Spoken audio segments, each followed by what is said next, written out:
Hello and welcome to ITB Berlin. We're here in the Sojourn Lounge. I'm here with the marketing team of Sojourn. So you're very welcome, Mila and Ashley. And we decided to start off the live streams that are coming over the next 2 days with a quick chat about what's coming up and how this whole idea came about. As you know, we've been working together with the Digital Tourism Think Tank, which I founded 5 years or so now, and it's been a really good partnership, really focused on thought leadership and creating awareness about the big trends in the tourism industry. So tell us a little bit about, from Sojourn's perspective, why today's live streams are important for you. I'll perhaps go straight over to Ashley first, as Ashley, you're our key partner in London, closest to us. Yeah. I think obviously ITB is the most important travel show going right now. It's important to have a presence, and I think obviously we're a digital-based company looking to reach in-market travelers, work with travel brands that way. So I think using all the digital channels we have at our disposal is a really great way to do that at the show as well. And it's good to have all that thought leadership coming at different stages throughout the show. People can look forward to seeing all the trends that are coming up. We'll be talking about trends in digital, trends in mobile, and where cross-device is going, and also new product offerings, how we can reach more travelers. Great. And how about yourself, Mila? So you're sitting in the US with the big marketing ideas. You're doing a great job, I think, of really showing the importance of data in the tourism industry. So tell us a little bit about from your perspective, what you're looking for. Sure. I mean, just sort of building off what Ashley already said, I think ITB Berlin is, again, the biggest travel conference in the world, but we're sitting on all this great travel data, and we really want to make that accessible to travel marketers so that they can use it. And no matter what they're doing, not only are they seeing maybe the global travel trends, but they're also seeing the trends of their market. And how can they make that actionable? How can they turn that data into revenue? So we're really excited to work with you guys and to hopefully provide that thought leadership and that content coming out of ITB Berlin so that you can take those little tidbits and apply them to your digital campaigns. Great. I think it's probably worth mentioning that Sojourn have been at ITB Berlin for a number of years now. You always have your famous Sojourn Lounge, and it's an open invitation for anybody here, or if you're sitting in the office and you've got your team who are visiting, to come over and visit the Sojourn Lounge. Have a sit down, a nice friendly chat. It's a bit of respite from what is a very busy show. And I think also for those that are watching, we're going to be streaming around 3 or 4 different interviews each day, and people can get a hold of that in many different places. So if they are looking at where they can look at it, follow us on Twitter, think_tourism. Also follow Sojourn. We'll both be tweeting all the links. We'll be live streaming some different content on social media as well. And of course, if you go to the blogs on both the Digital Tourism Think Tank and Sojourn, you can also watch the live stream directly from there. So that's a little introduction. So do send us your questions as well. If you're thinking that you have some burning questions that you want us to cover, we'll try and answer them. Challenge us, and we'll still try to answer them. And we have a lineup of really interesting guests that we've worked really hard with you guys on putting together. And the full schedule is on the blog, so people can also have a look at who we've got lined up. But I want to dip straight into the 2 kind of chunky pieces that we have for you, which are the 2 reports that Sojourn has become quite well known for, I think. There's the Global Traveller Report, and also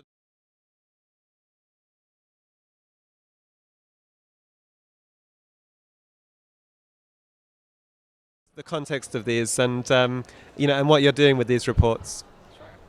Our Global Travel Insights is our quarterly report. We release it at the end of every quarter, obviously.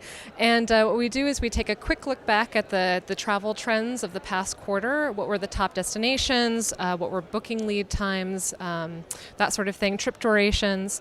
And then we really like to look forward. So what's coming up? How can you, in our latest report, how can you look towards the spring already? Because travelers are already searching for their Easter travel. They're already searching for their spring break travel if you're in the US. So how can you get your your marketing campaigns and your content in front of them at the time when they're looking and they're dreaming and they're thinking about where they want to go. So that's the report, and then I'll turn it over to Ashley to talk about our hotel. Yeah. So the hotel report, this is the second year that we've done the report. It is a comprehensive view of the traveler path to purchase to hotels. This year we were collaborating with Google on it, so we have all that high funnel search information, and then combined with our own search and booking data, we really have a full funnel view of the path to purchase for hotels. So very proud of it.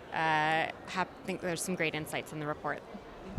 And I have to say, I think, one of the things that I realize is that you can just go and get these reports for free from the Sojourn site. And the insights are really good. They really do look in depth at the data that you're sitting on and really show what the trend is to a very kind of good point of recency. So I've had a good read over the reports, and I've seen some really fascinating travel patterns. So I would definitely recommend anybody who's curious to know a bit more about markets, that is probably the first place you should go to get a quick overview of what's happening, and keep updating yourself with that content, because it's always changing and we're living in turbulent times. So I wonder if our interviewees will be talking about maybe some of the changes that they've seen in the last 12 months or so. So that should be really interesting. So I think, let's have a quick dive into what we have coming up during the next couple of days. So we were actually supposed to have Jackie Lamping sitting here. She's VP of Marketing at Sojourn. She's going to now be joining us tomorrow. So we're really excited to talk to her about specifically the quarterly reports that you do and those travel insights. So that's something to look forward to tomorrow. We're also going to have this afternoon at 2 o'clock CET, if you're watching, so that's European time. We're going to be having a quick fire talk about the product offering that you have. And actually, I think this is really interesting because we often get at the think tank people asking questions about, what is the right technique they should use at different stages in the funnel. And of course, it's a very fast evolving picture. We've got familiar in the last couple of years with programmatic and how to really, use that to your advantage. But I think, a lot of brands are still looking at, what they should be doing at what stage. And we speak to so many brands that are just focused on only one stage, so I think that's one of the key things that I'm going to at least try and get out of that interview later on with Matt. So yeah, that should be really good. And then this afternoon, we have the big discussion coming up, some pretty exciting guests. So tell us a bit about, who the highlight for both of you are. We've got Doug Lansky, who is a journalist. We've got C's Beausolar from Focusrite, and we've got our own SVP, Stephen Taylor, and they're going to be talking about... I guess Stephen would be the highlight. He would be the highlight for me, yes. So they're going to be talking about things like mobile, how much that's overtaken the search process, and how travel brands can influence that in a better way by using data. They're going to be talking about what they think the next 5 years is going to bring in terms of challenges and opportunities for the travel industry. So I think it's going to be a really good discussion. Great. I think for me the highlight would probably be Doug, because Doug is controversial. So we don't know what Doug's opinion will be. We don't know what he's going to say, but he's certainly very opinionated, and he often challenges, what brands should be doing, what they should be focusing on. So I think, that will certainly create a good discussion, if nothing else. And of course, Case, everyone knows Focusrite. I think, what Focusrite do in terms of travel research, it's a perfect bridge from how people can maybe get started with that, and then really dig into a lot of depth into what they're seeing in the markets. So so really interesting stuff coming up later on today. And then tomorrow we're going to be deep diving on your hotel report. Tell us a bit about this. Is this the first time you've done this? Is that right? Second. Yes, it's the second year of the report. It's the first time that we've been able to partner with Google, which was really exciting for us. And as Ashley mentioned, it's a real full funnel look at the hotel booking. So, how are travelers starting their search, and then what's leading them to the actual booking the hotel, and are they if they're a luxury booker, how does that purchase differ from maybe an economy booker? So we were actually really excited to partner with them to get that full funnel view. And so I hope it'll be really exciting for everybody else too.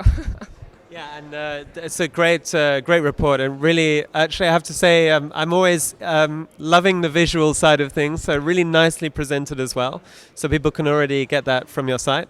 So that's something that maybe people want to have a look at before the interview, and then we'll sit down and go into depth. But the partnership that you have with Google is a really good one, and I think this puts you in a really strong position as well to get that really kind of holistic take on the digital landscape and that path to purchase as well. And then so obviously we're going to be deep diving on hotels and getting some really interesting insights there. So yeah, a really exciting couple of days coming up. The full schedule, if you're looking at when we're having all these discussions, and obviously it will depend a lot where you are in the world. I know you've got a lot of customers in the US, a lot here in Europe, and in fact a lot around the world. So we've published all the times in CET. So just maybe do yourself a little conversion if you're not in Central Europe. And do join us and do ask your questions. Put your questions to our panel. If you have some really good questions, we'll put it directly to the people we're interviewing. So from me, that leaves me only to say we'll see you later on. The next interview is with Matt, talking about Sojourn's product range, really getting some good insights on that, coming up at 2:00. Any last words from either of you? Oh, no, we hope you join us. And I personally love Matt. I think he knows his stuff. So he's going to be talking about cross-device and native ads and Facebook. So I hope that's a really good conversation because he knows everything backwards and forwards and knows how to apply all of those different products throughout the funnel. So I hope that'll be good. Yeah. For everyone else, enjoy ITB. Yeah. Great. Yeah, and tell your teams to get down here. Thanks a lot, and we'll see you in a little while.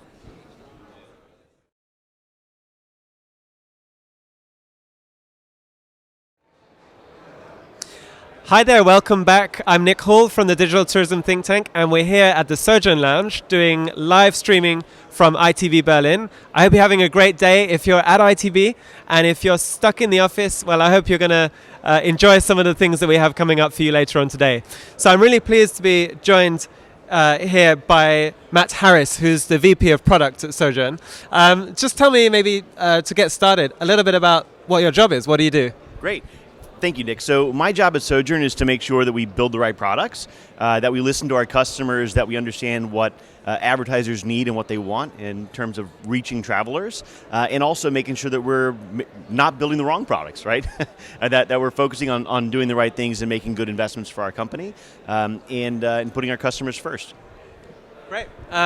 What I think I would like to start with in this interview is to start right at the top. Let's look at the customer's path to purchase, that famous visitor cycle, the purchase funnel, whatever you want to call it. Tell us a bit about what you're seeing in that space and how you guys are working throughout that funnel. And I think more specifically from your clients as well, how they're looking at it and understanding all the different stages. Great, I think that's a great question. And I've been in advertising for a while, right, a long time. And what's exciting about where we are today is that programmatic is really finally becoming a channel that is perfect for every stage of the funnel. So we're seeing brand advertisers coming to programmatic more and more, and in fact, a large percentage, almost the vast majority of digital is now programmatic. And so our products that we offer, we don't offer just for, say video is only for awareness and some banner ad is only for, the final point in the funnel. We actually believe that all the products that we sell and we offer really do fit in multiple places in the funnel. The point being that you have to make sure that you're tailoring the message to the opportunity, right? And really crafting the right message for the right person at the right moment, whether that's a video message or whether that's a banner ad or whether that's a native ad or whether it's a rich media ad, whatever it happens to be. The most important thing is making sure that you're tailoring the content for that moment. Not choosing discreetly between different types of ads. And so, this is really an opportunity that's been brought about by programmatic and the ability to kind of really dip in at the right point with the right message and engage users with exactly the right relevant kind of information that they're kind of that's going to work for them, that's going to inspire them. That's right. So if you think about where we are in advertising today, it is completely different model than it's ever been before in the entire history of advertising, right? So you used to run an ad on a channel at a time to reach as many people as possible, and it was one for many. But then over time, we began to tailor communications to individuals. And over time, programmatic became an answer to a very, very serious problem in digital, which was essentially the age-old problem of I know I'm wasting a lot of my advertising budget, I just don't know which part I'm wasting, right?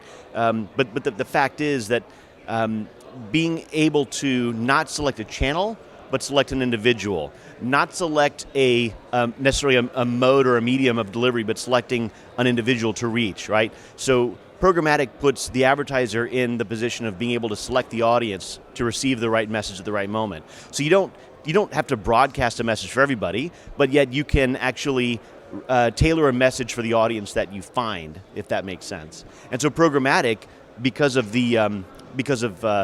real-time bidding and the opportunity to set up standards around how you're going to buy and sell and exchange these opportunities, really forced everyone in the industry to get into standard.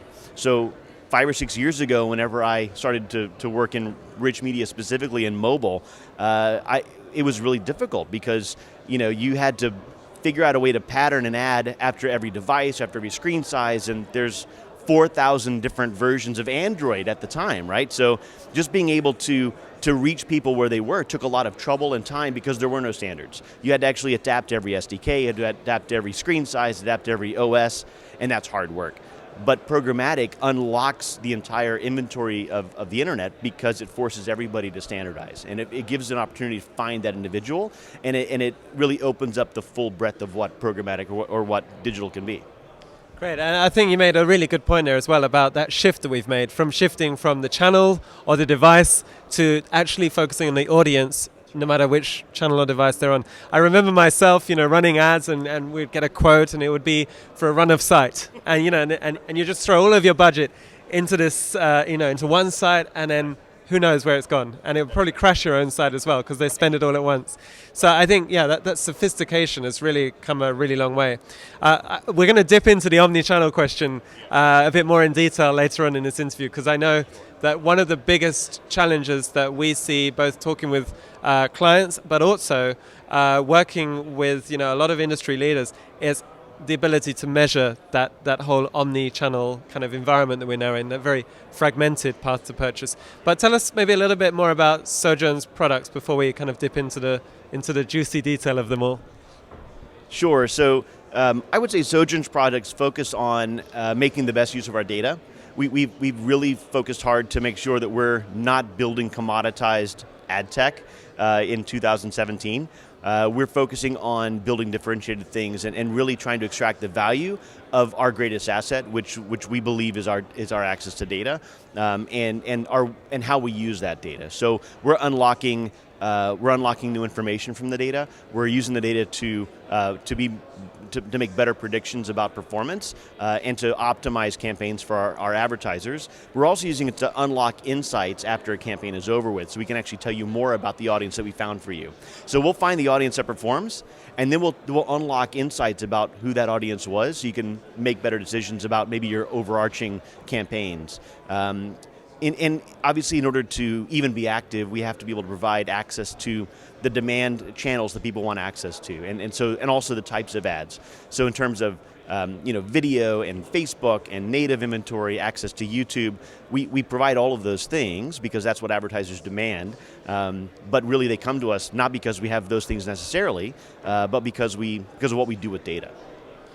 Great, and data is really underpinning pretty much everything that you're offering and doing. Tell me then a bit, sort of taking it from the data and the strategic side, tell me a bit about what people are looking for and what sort of trends you're seeing with video advertising. We say what people are looking for in terms of what advertisers are coming to us for? How are they using video to really, for their advantage, their commercial gain? Well, Nick, one thing that you and I know, having worked in advertising and being in advertising, is that advertising actually does work. And so video advertising works really, really well because if you're engaged with the video, you're actually learning something. You're learning about that brand, you're learning about that experience. If you're watching a video about a cruise, you're actually learning about that cruise ship and trying to make a decision about whether you want to do it or not. You may be far from clicking on an ad, you may be far from going and booking your cruise, but you are taking the moment to learn, you're learning. If it's a movie trailer, you're learning about the movie. And what we know about video is that it's deeply engaging, it's engrossing. And so I recommend that advertisers use video to actually convey a message that cannot be conveyed in one image, right? It can't be conveyed, and you're trying to go for being able to get the attention span of that viewer.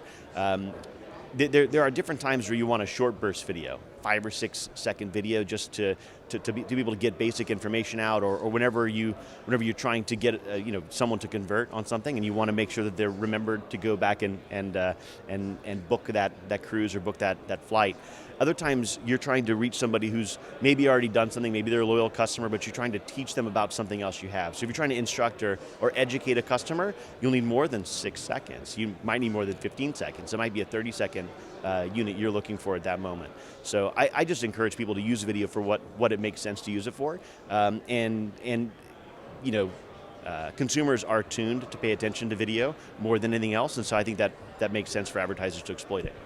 So when it comes to video, I mean, the creative part of that is really key. So working with the customers that you've worked with, you must see the difference in an amazing performance with really strong engagement compared to not such good results. So what's the key to getting that creative angle right, especially from Sojourn's point of view of working with your customers to also help them to ensure that their creative really performs?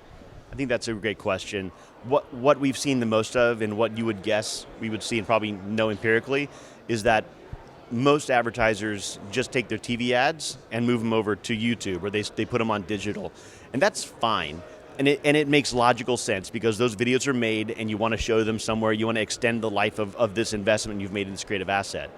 I would say that digital is more than that, and these devices can be used differently and more optimally than that. For example, you could look at vertical video on a phone and use the space correctly. One thing that's pretty annoying is whenever you're watching a video, then you have to turn it this way to see the video you're watching, or such. So if you're in a vertical environment, showing a vertical video, for example, makes sense. If you are on YouTube, they have a new product called 360 video. I don't know if you've played with 360 video, but yeah. So if you're prepared for it, and if you say again a cruise line example, and you want to show somebody what it's like to actually be on the deck or be in the or experience that cruise, you can put them right in the middle of it, and they can pan the video screen around, or pan the screen around. They can actually stand there on the deck of the ship, right? And so this is one of those things that you can't do on a television, at least not today, right? If you carry your television around like this. But if you have your phone, you can do that. And so these are things that you tailor the content to be relevant for the device or the environment that the user is in. Is certainly far more powerful. And certainly one thing that I'm looking forward to is personalization of video ads as well. That was something that I did obviously earlier in my career, was in one of my startups, and it's one of those things I've waited for to come to pass, where we're actually personalizing these videos in mass, and I believe that's coming now as well. Real-time rates, real-time availability. We already see overlays and such going into these videos. So I feel like those are the things that are going to bring real performance to video advertising and take us in a different direction. But advertisers are going to have to be willing to embrace the new media and be able to develop content that's right for those audience members in those environments.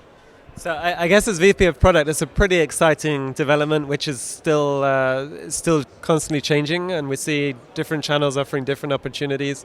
And I think the vertical video, it's a perfect example of a new format that I think even video creatives maybe wouldn't have seen coming on the scene, but actually creating it for that format is something that I guess on the one hand is perhaps a headache, because you have to constantly rethink, but at the other time it's an opportunity to really jump onto that. Yeah, I would say that's right. And at Sojourn, we don't focus as much on building these bespoke types of ad content or ad creative sizes or things. We're focused far more on just activating across programmatic pipes, right? These different types of campaigns. So, but for us, it's really about the intersection of what we do with the audience data to reach the right person at the right moment, and making make all different types of creative types available to us and available to our advertisers, so they can actually make the most of that moment whenever that moment strikes. So I guess this is really key. If you're making a big investment to reach a new audience, make sure you make it deliver for you by producing the right content, taking the right creative, ensuring it's adapted for the right audience in the right format. Tell me a bit about Facebook advertising and where that's going. So I think Facebook is, Facebook is obviously unique in that it's essentially the largest website, largest mobile app in the world, largest social platform in the world. If you look at the numbers, just about every adult in the U.S., well over maybe 3/4 of the adults in Europe have a Facebook account or active on Facebook. They have almost 2 billion active monthly users, which is a significant portion. Whenever you consider they're not even active in China, right? There's certain parts of the world that are just blocked up to Facebook, and they have 2 billion people. So advertisers can't ignore Facebook because they have to be where consumers are. So you have to actually have a strategy and a plan for using Facebook. What Facebook does, in addition to giving you access to users, it gives you accurate access to exactly the right users across any device. So they have a very, very good deterministic cross-device capability, which means you may have a bunch of web cookies out there as an advertiser. Whenever you run your ad on Facebook, you're reaching the right individual exactly on their mobile device, because as we probably know, you probably know, 85 to 90% of Facebook users are on a mobile device. So Facebook offers that. They are, I would say, the largest audience of mobile users in the world, and so you want to be able to activate that channel and reach those consumers. What Facebook has done is, if you remember, a couple years ago they opened the Facebook Exchange, and Facebook Exchange made it possible for certain companies to set up a seat on the exchange and essentially operate a DSP, or a demand-side platform, to access Facebook. What Facebook has done since is they've, whenever they saw that the majority of their users were shifting over to mobile, they decided to take an opportunity to break, to break from Facebook Exchange, which was desktop only, and operate a brand new API-based marketing access on Facebook that was apart from the Facebook Exchange.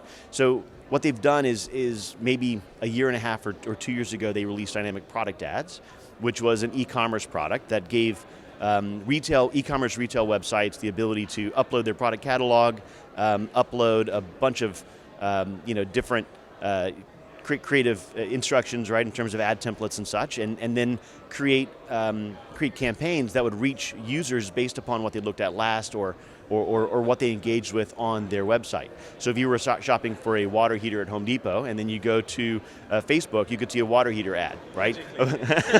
Amazing. Amazing, right? Well, what they found, I bring this back around to travel, is that one of the earliest adopters and most prolific users of dynamic product ads early on were these travel advertisers. And what was interesting is that these travel advertisers were overcoming a lot of obstacles and hurdles in the product itself, because the product wasn't made for them, but they were adapting it to work for their use cases in an imperfect way. And Facebook saw a huge opportunity to recreate dynamic product ads specifically for travel advertisers, so they could make the feed work, for example, for hotel descriptors, right? Hotel descriptions and images and prices. Be able to then upload real-time rates and availability feed information to make those ads more actionable and more relevant to the user. And so that's what they've done. Last year they rolled out dynamic ads for travel. We were among the first companies who are able to start running advertising for customers on dynamic ads for travel. We're now starting to work with dynamic ads for flights, so the same thing that was open for originally OTAs and hotels is now available for flights. So now you're seeing travel advertisers be able to come directly to Facebook and run those campaigns and find those users. And I think that's one of the most exciting things that Facebook has done for travel. That's really great, and I guess brands are really appreciating that's really opened up that audience, which, as you said, Facebook is it's an audience you just can't leave out of your strategy. It's basically not an option. So, yeah, you also have to pay to play, I think, is what everyone realized quite a few years ago when it comes to Facebook as well. So great, really interesting there. Tell me a little bit about what you're seeing in terms of native, and also the demand from your customers for native advertising, and where you see that going. So I alluded to this earlier. If I go back in my career 5 or 6 years working only on mobile, specifically on rich media, and then having to figure out ways to create ads that will work everywhere, right? You have one creative that works everywhere. That was the goal. But then you had to adapt your ad for every device, every screen size, every website, every different. For example, MRAID versus mobile web versus different SDKs, and everything became very, very complicated. It was very complicated work.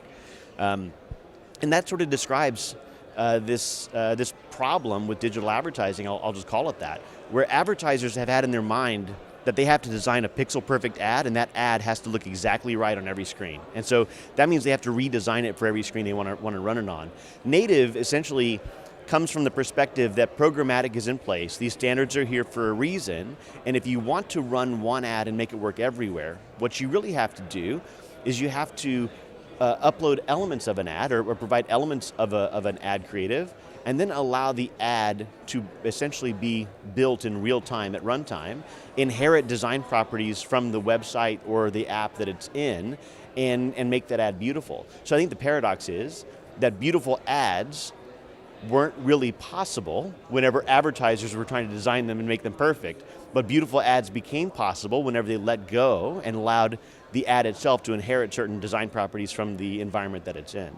And what we're seeing is that people who want real scale across mobile, native is the best answer. If they want real scale across desktop, it's the best answer. If you want to create an ad and have it run across desktop and mobile seamlessly, then native is a great answer. It also unlocks some of the best inventory on the planet in terms of sites and places where those ads run, and so we're excited about that.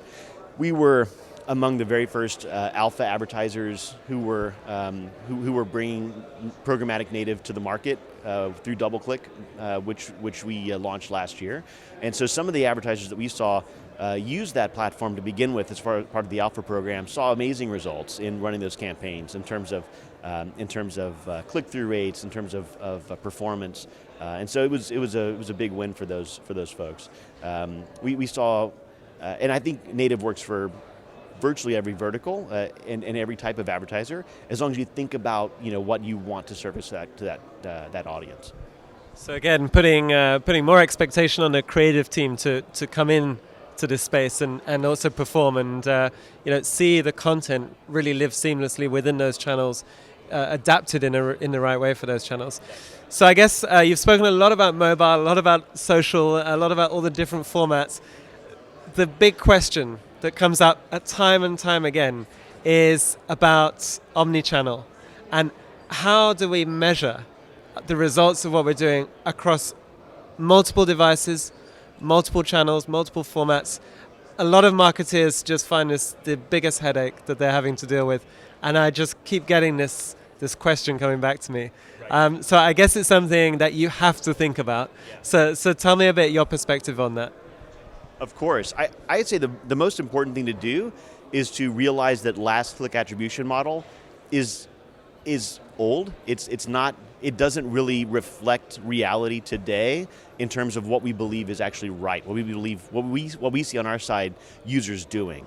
And if you want to really be able to see what's actually happening, if you're interested in reality, not just the last click, but in reality, then what you need to do is you need to adopt a multi-touch attribution platform. You need to look at a few of them and decide which one works best for your workflow, works best for your company.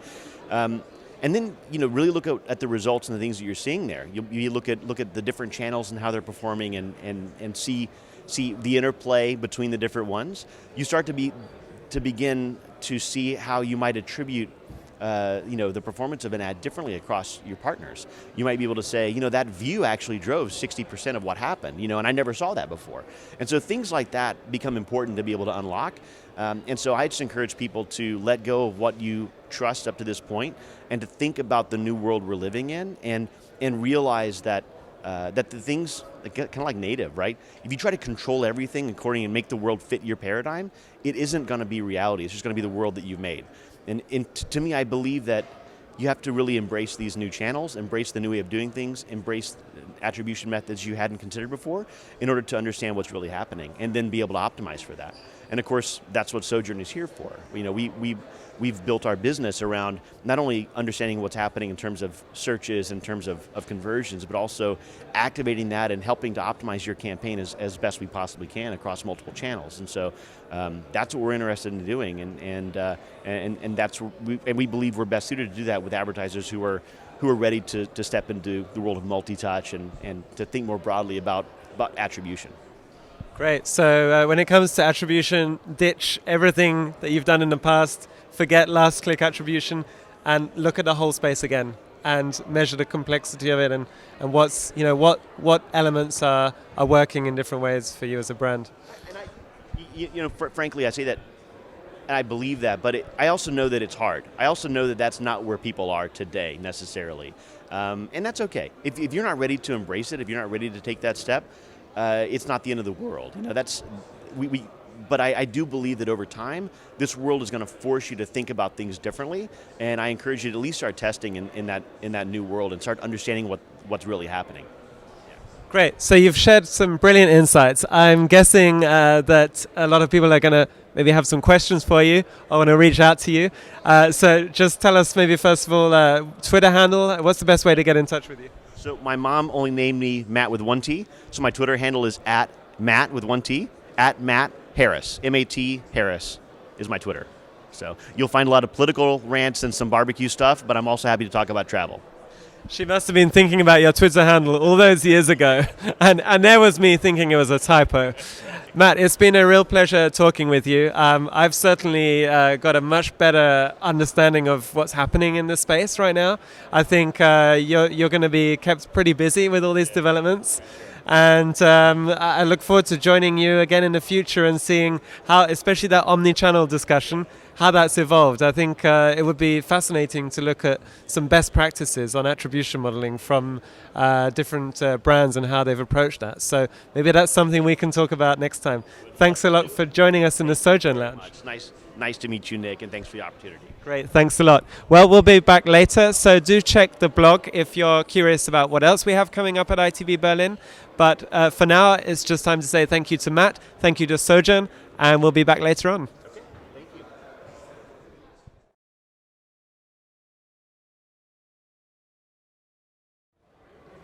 Welcome back to the Sojourn Live Lounge here at ITB. I'm really pleased to be joined by three very respectable guests.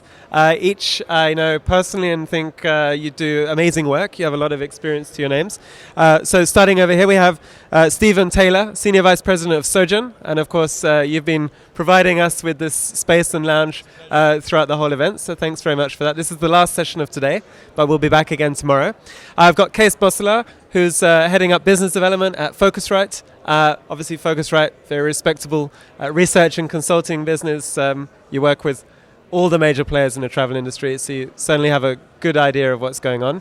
And of course, Doug Lansky, we all know you as a very seasoned journalist, more than 20 years experience working in the travel sector. And some know you as also quite a controversial opinion, always ready to challenge someone's ideas. And that's exactly what I'm looking forward to today from you.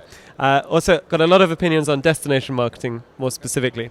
So today's topic is all about understanding the digital touch points and the visitor's path to purchase. We've been speaking earlier on about the increasingly fragmented visitor journey that we're seeing, and also how, I mean, certainly from the Sojourn's perspective, how advertising has had to continue to adapt and catch up really fast or keep up to date, and also how the clients have had to keep up to date as well and be really creative. So we've seen a lot of changes in that space. I think I'm going to start with an opening question, which is just a fairly open question. From your three very different perspectives, what are the big changes or the big developments that you've seen over the last few years that have really changed this visitor's path to purchase? So I'll start off with yourself, Stephen. So the mic is yours.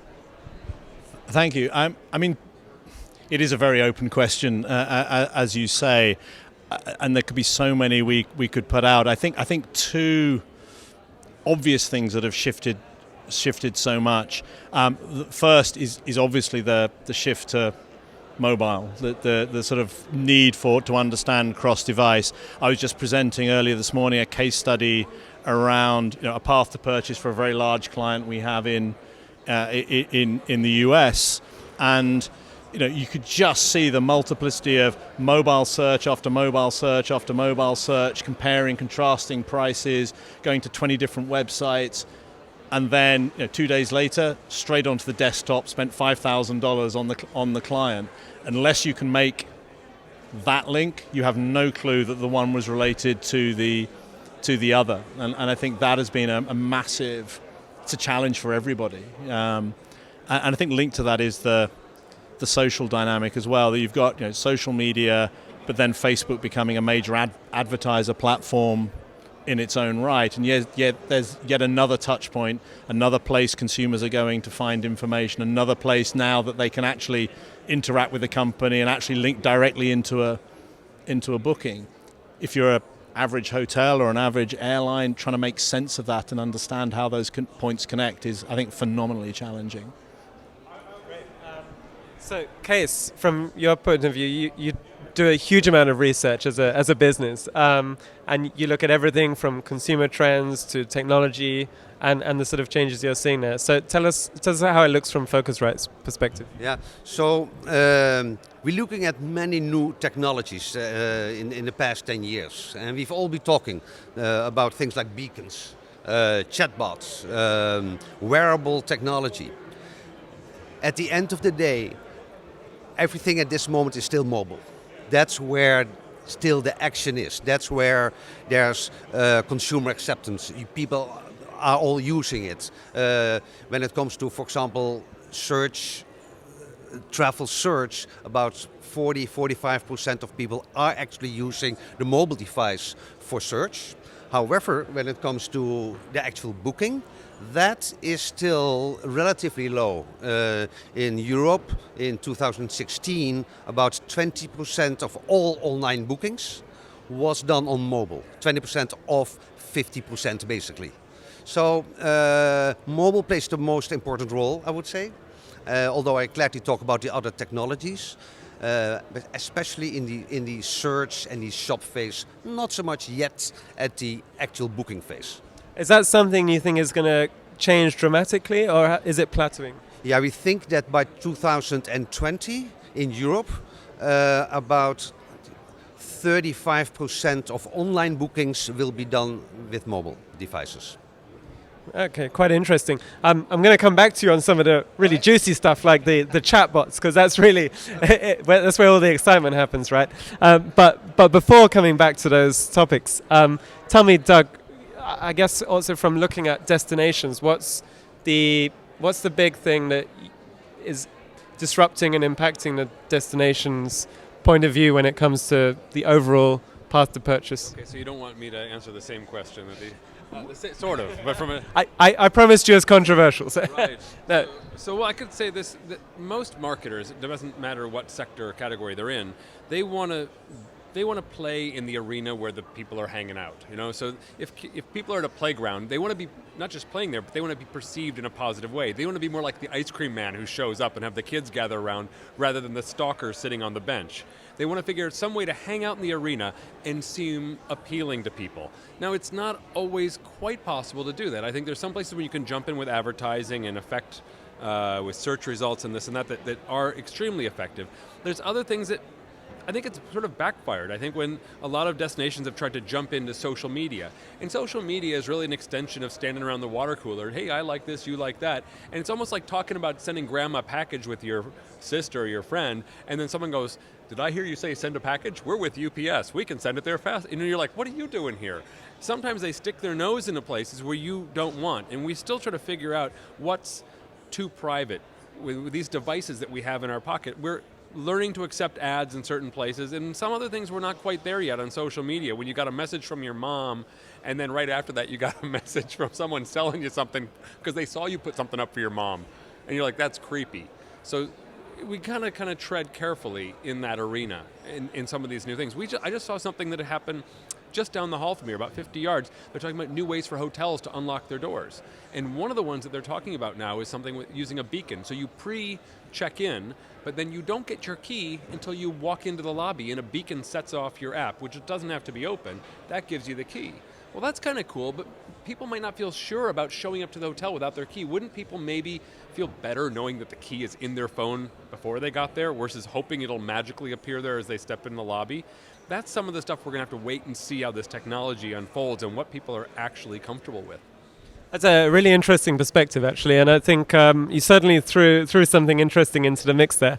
I guess from your perspective, there's a lot of new technologies, and a lot of it's getting increasingly personal. Yeah. And how do you see brands sort of sitting in that space? You know, how can they maybe be relevant and sort of accepted into sort of increasingly personal conversations and, you know, generally the social space? I think it's a very fair point made around social media, is saying there before, and I think one of the ways that is on the social media side is shifting, as I say, is companies like Facebook figuring out that using the sort of likes and the fan data is sort of an interesting thing, but you've got to be more thoughtful about how you do it, and therefore, you know, the big plays that say Facebook are making in travel now are actually not social plays at all. They're simply, you know, 1 billion people. You say people want to hang out where the cool kids are, and everybody. You know, if 1 billion people are there every day, you want to be there. But actually, the data that will be used to drive the ad that is on Facebook isn't actually all the overhearing the conversation with your mum. It is the client's own data. It is rates and availability. It is pricing data. It's just an ad. There are ads there all the time, but now that ad is directly relevant, not to what you were talking about on Facebook, but to the stuff you were doing somewhere else. But you're on Facebook, and 1 billion people are there, and so you have to engage with it. But I agree. I think it's one of the. I used to be in a previous pre-travel life, if there was such a thing. A CMO at a major grocery retailer, and we had exactly the same challenges. You know, a lot of grocery retailers now have self-scanning technologies. You unlock the self-scanning technology with your loyalty card. Loyalty card knows you're a mother, you've got, you know, kids with nappies, you're doing this and this, and you're going round the store in a certain order. The capability on that self-scanner technically is really simple to go, hey, you know, you forgot the nappies this month. Hey, you know, I shouldn't buy this. You're allergic to nuts. You know, why are you buying flowers? Your wife is away. You know, it's like you can do all of that thing, and you realize very quickly that is something you can't do. You know, that it's technically possible. At one level, it's very helpful, but it's just too intrusive. So I think brands and the technology platforms that enable those brands have to figure out that, as you say, which is do something that I, the consumer, trust and feel comfortable with. Enable my experience. Don't just make it, you know, cool and sexy to do something. You know, help me, not sort of push things at me. So I guess relevance and appropriateness is the key there. Not always doing things because you can, but doing things because your customers maybe want you to be there, or it's the right place to. It's finding the pain points. What is the pain point? I think two people go, hey, we can do this, we can do this. Like, that doesn't solve a problem for me. The supermarket analogy is the problem you're solving is that people hate queuing at tills, right? People like shopping, but they don't like supermarket shopping. They don't like supermarket shopping because it's hard to park and it's hard to queue. Solve the pain point. Allow me to go through a till without having to stop. That's the pain point, not look at all the cool things I can do at a personal level. Let me ask this to Paul, because I think that's a great point. So I guess jumping on that, what Amazon has tried to do with supermarkets, where you have an app that you turn on, you walk in, take stuff off the shelf and just walk out, and it automatically tells you, and they put buttons in people's homes, so when you run out of detergent, you keep a little button by where your laundry, and you just push that. What's the travel version of that? That's a really good question there. How about you, Case? So I think it was an executive from Google who said, when we talk about these kind of things, we know at Google very well the creepy line. And we always stay below the creepy line. We know to get very close to it, we will never cross it. and I'm quoting here. And I give you a good or maybe a bad example, maybe two, of where you go over that creepy line. And I think we in the travel industry, by all means, we have to avoid that.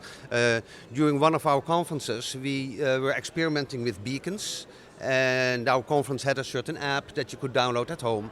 So we were able to see when Mr. Johnson came into the hotel and walking up to the reception desk to register, we knew that Mr. Johnson came in. And so you could say, Mr. Johnson, thank you for joining us again this year. That's creepy. And Mr. Johnson will not be amused. Now, to already catch the package of Mr. Johnson, that if he say, hey, I'm Mr. Johnson, I'm here to register, he say, I'm Mr. Johnson, here's your package. Now you're below the creepy line.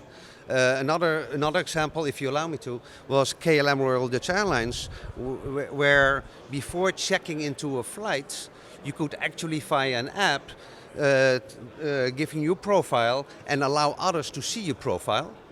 And so people could say, okay, I'm in seat 12B, and I see a person that I'm interested in, let me reach out via that app so that we can sit next to each other. Although you give, you say it's okay to contact me, I find that crossing the creepy line. And in travel, I think you should stay below that. That's a really good way of thinking about it. Yeah, so it's easy to understand as well. Sorry, I mean, and Doug's question was, the Amazon example and what are the equivalents. I mean, I think the people who are sort of probably more destination minded than I am will think of some really exciting things around travel and virtual travel and experiences. The bit that I sit on, which is how do you help companies make bookings and how do you help clients make bookings? Those are the pain points, and it's where I think there is a big opportunity for things like the chatbots and things like that, because I think that is if played right, it's a consumer-driven activity. You've got all this information, things about me, but I'm going to initiate this. I just want to make it really, the pain is I want to compare prices, I want to shop different things, I'm going to have to add my profile in, I'm going to have to keep keying in where I want to go to, what I'm looking to do, and all of those things. If I can just talk or type in a way that somebody who's got that core information can go and figure it out or the bot and pull it back, that's a pain point, I think. It's these sorts of things, if they're consumer initiated, it's up to me, I pull it, I decide, it's not pushing things at me that I didn't want, it's me making the process of booking, the process of price comparison, the process of shopping easier and easier and easier. Is an example? I'm sure that there are tons of other interesting things. I think from a destination perspective, in terms of what's the Amazon thing, I think the next step forward is to really look at what closed loop systems are doing. If you look at an all-inclusive, if you look at what Disney's doing, if you look at what some advanced health clubs are doing, how with an app service you're in one system, so they can push you that the health bar is now open. They can see with these concierge services at hotels.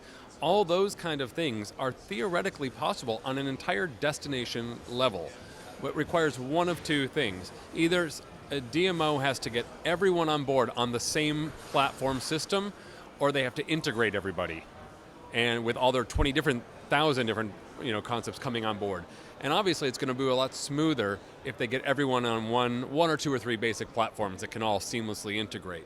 I think that's going to be the next big thing that we're going to see in tech on the destination side. And which system do they go on? How do you get them there? And will DMOs prioritize that? And what kind of muscle, or I would say like the whip or the carrot, are they going to use to get all the stakeholders on board?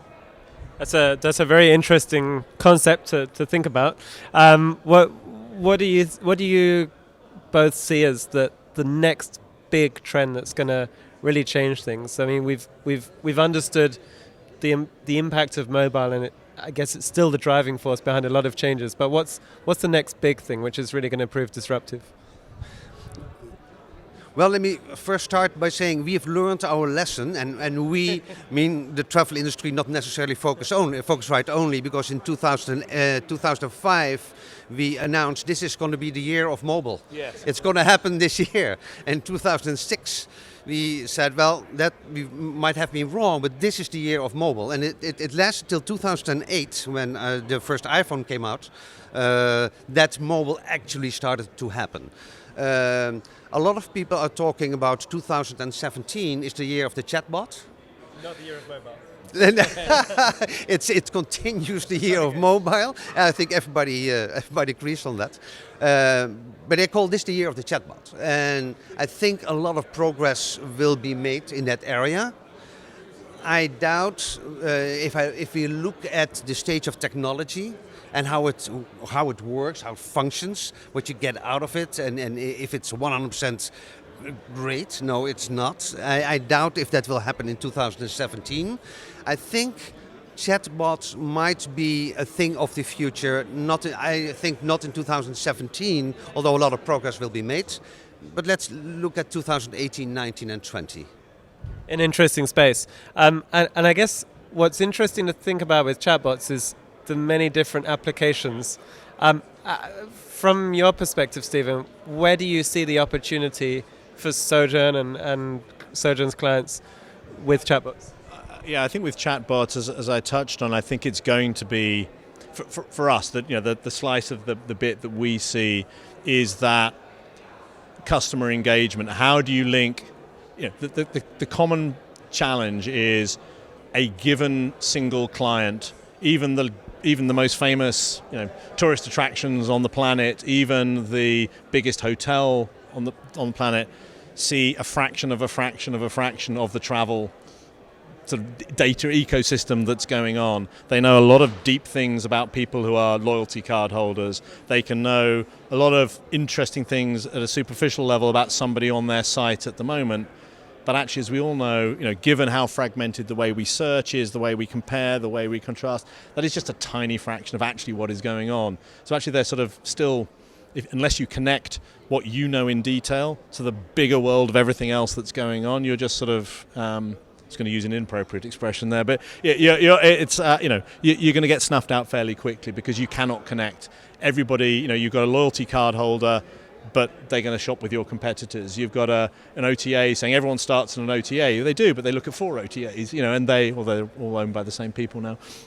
So I think you've got a lot of that. I do think the chatbot opportunity is that point at which the consumer data can start matching, can be matched by the consumer and by facilitators who have the broader ecosystem of data like we have. If you've got billions of travel profiles, you can start making some of those connections through then for an individual company, an individual client, and you just better and better connect the specifics that only the client knows. I've got a room available, I've got a sauna that's just been refurbished, and I know you're a loyalty card holder, to the 50 other things that the consumer is actually thinking about. And I think those, again, I agree, it's not 2017, but these are the sorts of things that I think are going to be interesting, that sort of technology enables people like us to pull together for clients. Wow, there's a lot to think about there. Obviously the potential for sort of hyper personalization, both in service delivery, but I think what you've shown is also in what you can also gather from that, in understanding who those customers are, what their profile is in depth, what they're looking for, and potentially using that in a way that's very sophisticated and responding to those needs. Really interesting space.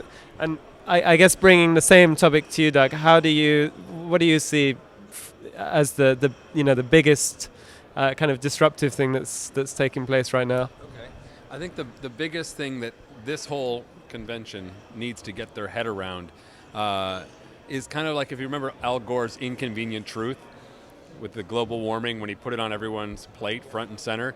The big item that we all need to be looking at, that we're kind of ignoring on purpose, is that there are growth caps to tourism. In the best case scenario, tourism sits, if you look at this big piece of cake, tourism can best sit at a little layer on top.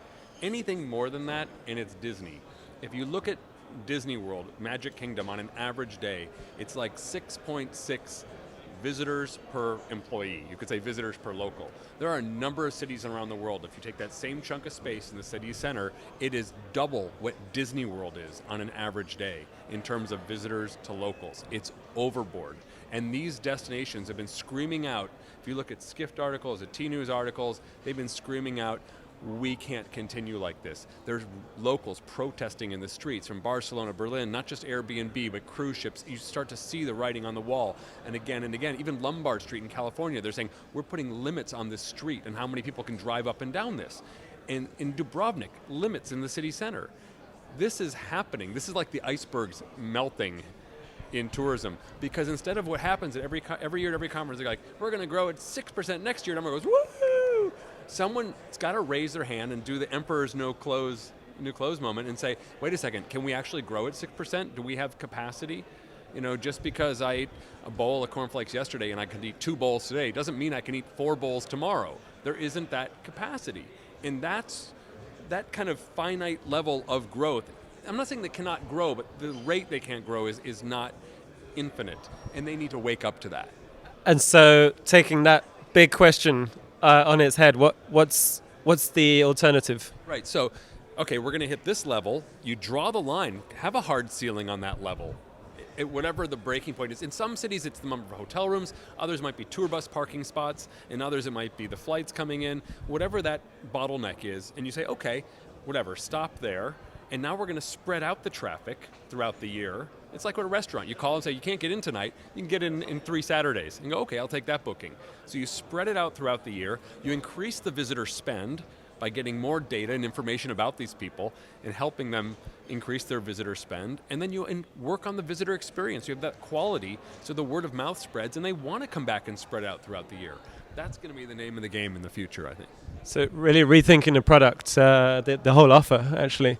Well, I think that's really interesting in it because in a very small way, plays to some of the things that, in a mercenary way, we're trying to say all the time. When you've got the real-time data of what people are actually looking and searching for, it astonishes us to some extent about how the travel industry still plays to the big seasonal things. You go, well, the peak searches for Destination X absolutely are in the plate times you expect.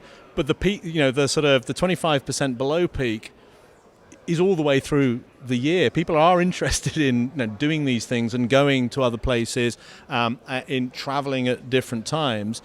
But so many people still market to them in exactly the same way at exactly the same time.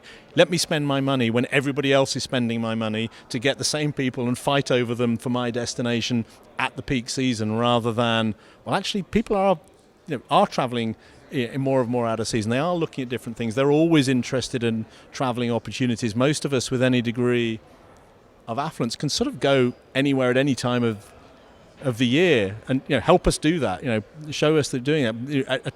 Talk to those users at that moment in time, rather than wait until January when everybody else is talking to them. Bhutan is the classic model. If you look at the peak season of Bhutan, it's exactly opposite the rest of the world, and it's in a very expensive, once-in-a-lifetime trip. And they've shown that people really want to go, and it's on their bucket list. They will go any time of the year, and their peak seasons are opposite. I would just like to say, as somebody who lives on Lombard Street in California, I'm all for the limits on the. My Saturdays and Sundays are, I literally. You can only drive one way down the road. I don't live on the crooked bit, but it's like that's a good thing. Whatever else happens, limits on Lombard Street, California, San Francisco is good by me. So I think we all agree on the kind of the bigger problem, but of course nobody wants to lose out on the business. Yeah. So I guess that leaves a very open question for everyone to think about. But that just about wraps up today's Sojourn Lounge. So thank you very much to all 3 of you for joining us today. You all made really interesting contributions. Certainly it has me thinking. So thank you very much for joining us today.